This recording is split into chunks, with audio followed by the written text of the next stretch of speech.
بسم اللہ الرحمن الرحیم۔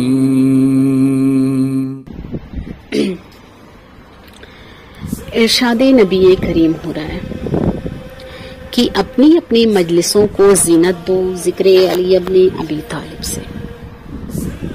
یہ کون کہہ رہا ہے؟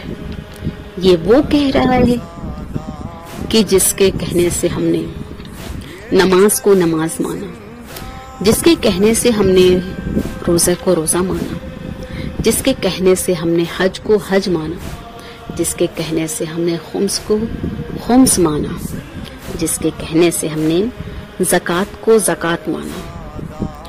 یہ وہ کہہ رہا ہے کہ جس کے کہنے سے ہم نے آدم کو صفی اللہ مانا، جس کے کہنے سے ہم نے نوح کو نبی اللہ مانا، جس کے کہنے سے ہم نے موسیٰ کو کلیم اللہ مانا، جس کے کہنے سے ہم نے عیسیٰ کو روح اللہ مانا، جس کے کہنے سے ہم نے ابراہیم کو خلیل اللہ مانا۔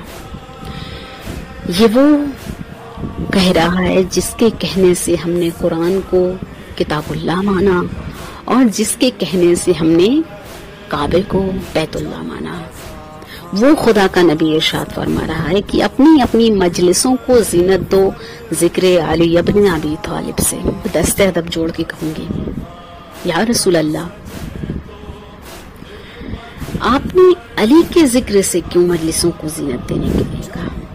آدم کے لیے کہہ دیتے کیونکہ وہ اللہ کے پیارے نبی تھے اور سب سے پہلے ہادی تھے، ان کے لیے نہیں کہا تو نوح کے لیے کہہ دیتے کہ اپنی اپنی مجلسوں کو زینت دو ذکر نوح کے ذکر سے، کیونکہ انہوں نے 950 سال تک تبلیغ اسلام کی اور اس میں بڑی مشقت اٹھائی تھی انہوں نے۔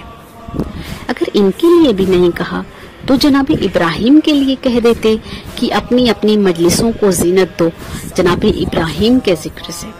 اگر ان کے لیے بھی نہیں کہا تو آپ جناب موسیٰ کے لیے کہہ دیتے کہ اپنی اپنی مجلسوں کو زینت دو جناب موسیٰ کے ذکر سے، اس لیے کہ جناب موسیٰ کو کلیم اللہ کا لقب ملا۔ اچھا، موسیٰ کے لیے نہیں کہا تو جناب عیسیٰ کے لیے کہہ دیتے، لیکن رسول اللہ نے اس عظیم نبی کے لیے بھی نہیں کہا، نہ تو ہی اپنے لیے کہا، نہ رسول نے آدم کے لیے کہا، نہ نوح کے لیے کہا، نہ عیسیٰ کے لیے کہا، نہ موسیٰ کے لیے کہا، یہاں تک کہ خود اپنے لیے بھی نہیں کہا۔ کیوں نہیں کہا؟